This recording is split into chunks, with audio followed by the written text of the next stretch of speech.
Hi everyone, this is सजल जोशी और इस video के अंदर मैं तुम्हें इकोनॉमिक्स की एक बहुत बेसिक स्ट्रैटेजी देने वाला हूं जिसको अगर तुम फॉलो करोगे तो अपने आप को एक बहुत बेटर पोजीशन पे पाओगे इकोनॉमिक्स से एक दिन पहले।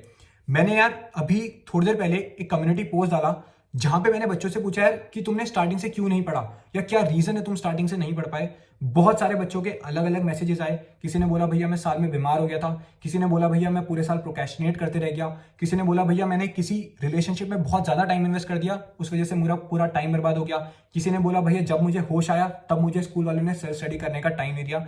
बहुत सारे रीजन है यार तुम्हारे। मैं सिर्फ तुमसे इतना रिक्वेस्ट चाहता हूं कि यार अगर तुम में से कोई वो बच्चा है जिसने वो कमेंट करा था उस कम्युनिटी पोस्ट के अंदर और इस चीज से डील कर रहा है, अगला 5 मिनट निकालना। उस 5 मिनट के अंदर जितनी भी तुम्हें गालियां देनी है अपने आप को, मुझे, अपने टीचर्स को, अपने स्कूल को या सीबीएसई को, या जितना भी फ्रस्ट्रेशन निकालना है या जितना भी रोना है उस 5 मिनट के अंदर रोना। उसके बाद आ जाना इकोनॉमिक्स की स्ट्रैटेजी में अब अगले पेपर के अंदर फोड़ना है। चाहे तुम अभी रिवीजन करना चालू कर रहे हो या तुम अभी पढ़ना चालू कर रहे हो, सबसे पहले तुम्हें उठानी है मैक्रो इकोनॉमिक्स, बिकॉज वो तुमसे टेक्निकलिटी मांगता है, whereas Indian economic development तुमसे आंसर राइटिंग और जनरल ऑब्जर्वेशन मांगता है, जिसको तुम इजीली कर लोगे। अभी मैं तुम्हें बताऊंगा एक्जैक्टली तुम्हें उसके लिए क्या करना है। मैक्रो इकोनॉमिक्स तुम्हारी टोटल आने वाली है 40 मार्क्स की, जिसमें जो हमारे जो स्टार्टिंग के 10 क्वेश्चन रहने वाले हैं वो एमसीक्यू बेस्ड रहेंगे और 10 मार्क्स के ओवरऑल तुम्हारे न्यूमेरिकल्स आने वाले हैं। अगर तुम सैंपल पेपर देखने जाओगे तो उसमें तुम्हें 7 मार्क्स के डायरेक्ट न्यूमेरिकल्स दिखने वाले हैं और 2-3 मार्क्स के तुम्हारे एमसीक्यू में कहीं ना कहीं से उसमें फॉर्मुला लग रहा है। इसलिए ओवरऑल मैंने बोला कि 10 मार्क्स के तुम्हारे न्यूमेरिकल्स आने वाले हैं। एक बहुत बेसिक प्लान तुम्हारे लिए बनाया यार। सबसे पहले तुम उठाओगे money and banking, government budget और बैलेंस ऑफ पेमेंट। बहुत सोच के बनाया यार, क्योंकि ये चैप्टर्स तुम्हारे सबसे इजी होते हैं और तुम्हें एक बारी में समझ आ जाएंगे। मनी एंड बैंकिंग में तुम्हें पता होगा यार, क्रेडिट क्रिएशन प्रोसेस से क्वेश्चन मेजॉरिटी चांसेस होते हैं आने के। सेंट्रल बैंक का कोई ना कोई फंक्शन हमेशा फंसता है अगर तुम सैंपल पेपर्स देखने भी जाओगे। उसका तुम्हारा गवर्नमेंट बजट होता है जिसके अंदर कोई ना कोई ऑब्जेक्टिव गवर्नमेंट बजट का कहीं ना कहीं से आता है और कहीं ना कहीं से उसका न्यूमेरिकल भी फंसता है। और जब न्यूमेरिकल करते हो ना, एक कॉपी के अंदर सारे फॉर्मुले लिखते रहना, चाहे वो रेवेन्यू डेफिसिट हो गया, फिजिकल डेफिसिट हो गया या प्राइमरी डेफिसिट हो गया, उसके सारे फॉर्मुले एक पन्ने के अंदर लिखते हुए चलना। बाद तुम्हारा तीसरा चैप्टर है बैलेंस ऑफ पेमेंट, जो कि बहुत छोटा चैप्टर है एंड वहां से भी तुम्हारा एक इंपॉर्टेंट क्वेश्चन आता है ऑटोनॉमस और अकोमोडेटिंग ट्रांजेक्शन के बीच का डिफरेंस, जो कि तुम्हारे इस बार सैंपल पेपर के अंदर भी आया है। तो ये कुछ फिक्स क्वेश्चन होते हैं और ये तीनों चैप्टर बहुत छोटे हैं और बहुत ईजी हैं, इसलिए तुम्हें इसको एक दिन के अंदर कंप्लीट करना है।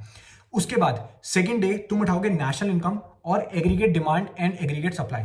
और ये दोनों चैप्टर ना बहुत बड़े हैं, इसलिए तुम पूरे दिन सिर्फ इन्हीं 2 चैप्टर्स को कंप्लीट करोगे। नेशनल इनकम तुम्हारा पूरा न्यूमेरिकल बेस्ड होने वाला है, मेजरली वहां से न्यूमेरिकल बनेंगे, चाहे तुम्हारा इनकम मेथड हो गया, एक्सपेंडिचर मेथड हो गया या तुम्हारा वैल्यू एडेड मेथड हो गया।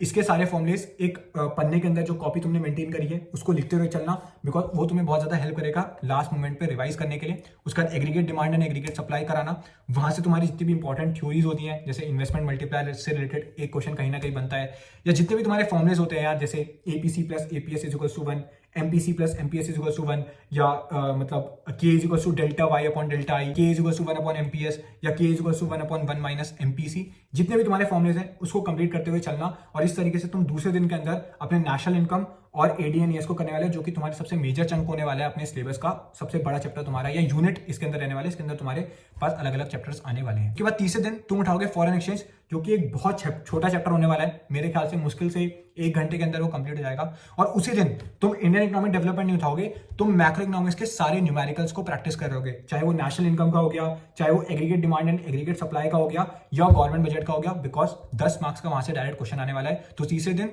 फॉरेन एक्सचेंज करने के बाद डायरेक्ट तुम सारे न्यूमेरिकल्स को प्रैक्टिस कर रहोगे या जो भी तुम्हें रिवाइज करना है साथ में उसको कर रहे होगे, सिर्फ और सिर्फ मैक्रो इकोनॉमिक्स से। तो इस तरीके से तुम 3 दिन के अंदर पूरे अपने मैक्रो इकोनॉमिक्स को अच्छे से निपटा रहे होगे। उसके बाद फोर्थ डे तुम उठाओगे इंडियन इकोनॉमिक डेवलपमेंट, जो कि तुम्हारी टोटल आने वाली है 40 मार्क्स की। उसमें जो तुम्हारे स्टार्टिंग के 10 क्वेश्चन रहने वाले हैं वो एमसीक्यू बेस्ड होंगे, दैट मींस वो डायरेक्ट क्वेश्चंस होंगे।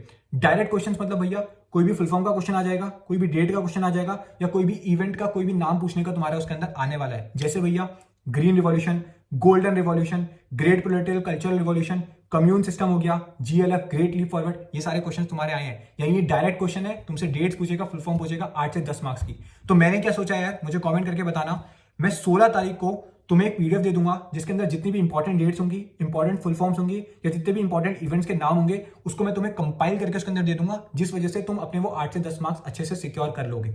अगर तुम्हें चाहिए होगा प्लीज कमेंट कर देना, सो दैट मेरे को भी एनकरेजमेंट मिल सके उस चीज का। चौथे दिन तुम उठाओगे इंडियन इकोनॉमिक डेवलपमेंट और तुम चौथे दिन उस पूरे इंडियन इकोनॉमिक डेवलपमेंट को एक साथ कंप्लीट कर रहे होगे। भैया एक दिन के अंदर कैसे कंप्लीट होगा? यार तुम्हें ना डिटेल में पढ़ने की जरूरत नहीं है, हर एक टॉपिक को ऊपर ऊपर से पढ़ते हुए चलना, बिकॉज मैंने स्टार्टिंग में भी बोला था इंडियन इकोनॉमिक डेवलपमेंट में कोई भी आंसर परफेक्ट नहीं होता, हर बच्चा अपने अंडरस्टैंडिंग के बेसिस पे लिखता है। तो अगर तुम हर टॉपिक को ऊपर ऊपर से पढ़ लोगे कि इस टॉपिक के अंदर क्या है, तो तुम अपने लैंग्वेज में कुछ भी लिख के आओगे, जनरल वे में लिख के आओगे ना, तुम्हें उस चीज के नंबर मिल जाएंगे। बट इंडियन इकोनॉमिक डेवलपमेंट में सबसे ज्यादा चांसेस कहाँ होते हैं, जहां पे तुम्हारे डायरेक्ट क्वेश्चन आते हैं फुल फॉर्म से और ये डेट्स वाले, वो मैं तुम्हें प्रोवाइड कर दूंगा 16 तारीख को। तुम इस बार का सैंपल पेपर उठा के देखना, तुम्हें पता चल जाएगा कि यार बहुत ही बेसिक क्वेश्चन आ रखे हैं, बहुत जनरलाइज क्वेश्चन है, जिसको अगर तुम एक बार रीड मान लोगे अपने इंडियन इकोनॉमिक डेवलपमेंट से चैप्टर वाइज या टॉपिक वाइज, तुम्हारे माइंड में वो चीज बैठ जाएगी। तुम सोच रहे हो कि भैया जो बच्चा स्टार्टिंग से पढ़ता है वो बेवकूफ है क्या, या उसके मेरे से ज्यादा नहीं आएंगे। यार पता है प्रॉब्लम ही है, तुम कंपैरिजन क्यों कर रहे हो, मेरे को ये समझ नहीं आ रहा।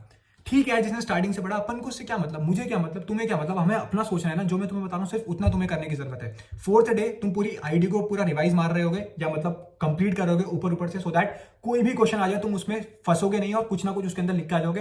And I can guarantee you कि अगर तुमने उससे रिलेटेड कोई भी आंसर लिख दिया या अच्छा सा एक्सप्लेनेशन देके लिख दिया, कुछ भी related with that particular topic, तुम्हारे उसमें कहीं ना कहीं मार्क्स सिक्योर हो जाएंगे। तो चौथे दिन तुम कंप्लीट करोगे, और पांचवें दिन भी आधे दिन या थोड़े दिन तुम्हारे कोई भी टॉपिक जो बचे होंगे उसको कर रहे होगे। और 16 तारीख को यानी लास्ट दिन मैं तुम्हें शाम को या जिस भी टाइम तुम बोलोगे एक पीडीएफ दे दूंगा, जिसके अंदर तुम्हारी जितनी भी डेट्स होंगी, जितनी भी तुम्हारी फुल फॉर्म्स होंगी, तुम उसको एक बार अच्छे से पढ़ के उसको याद करके अपना पेपर दे आओगे और एक अच्छा स्कोर अचीव कर लोगे।